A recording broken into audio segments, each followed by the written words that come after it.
Greetings, friends and family, Facebook, YouTube, and all that.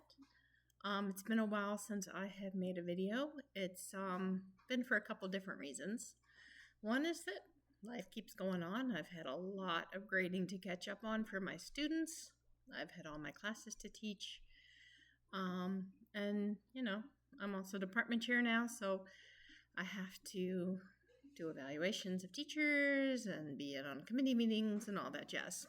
All good stuff. Everything's going fine. The other reason I haven't been making videos, though, is that there hasn't been a lot of new news in terms of the cancer diagnosis. I did see my surgeon one more time for the pre-op visit to agree to surgery, to sign the paperwork, to make sure I didn't have any questions. And that went pretty well. Alex was with me. We had a bunch of questions. We talked to a resident. We talked to the doctor. We talked to the nurse coordinator again. So we were there for a while. And the doctor did say something that we're not really quite sure what to do with. And at first I was super excited. And then I realized I probably shouldn't be so excited yet. And maybe not even ever. But she said that because my tumor is so small and because we're doing, well, first of all, the lumpectomy is usually followed by radiation.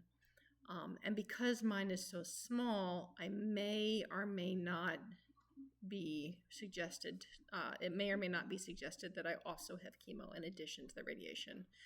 So at first I was just like jumping for joy, like, oh my gosh, chemo might be off the table. But then I asked her some clarifying follow-up questions, and she replied, and it was very tempered. It was very scientific and logical. I get that, but it was also very tempered in the sense that I probably will need chemo. There's just, we just don't know until the pathology results. So I'm trying not to get my hopes up. It would be great to not have to do chemo because that's a really hard process. But on the other hand, is radiation as effective in making sure that this doesn't return in the future? That's not so clear. So maybe even if chemo is possibly off the table, maybe I would still have it. Because, if there's a 10% chance of it recurring with radiation and only a 5% chance of it returning with chemo, I'm doing chemo. I don't want this thing coming back. So at first I got super excited about that. And then I was like, no, I need to, first of all, not get my hopes up.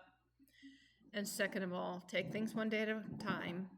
And third of all, I need to be prepared to fight this as aggressively as I need to fight this for my absolute best future chances of not having this reoccur, because TNBC is more likely to recur than other forms of cancer.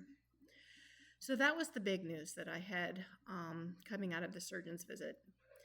So it also sort of threw some things up into the air in terms of work. It's like, well, am I going to need chemo in the winter? Am I not going to need chemo in the winter? Do I go ahead and move my duty schedule around? Do I not yet do that? Do I hold off? So I think we're just sort of pausing on any of those sorts of conversations until the pathology report from surgery.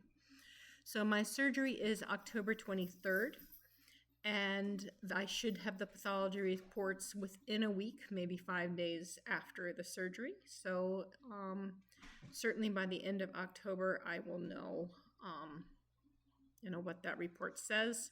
I don't know when I will see the oncologist. I will see the surgeon again on November 5th, and I will go back to work on November 6th. So that is my big sort of news in terms of my treatment. So I'm going to post another video in just a minute about sort of the emotions of the last week. But this is the cut and dry stuff. All right. Thank you.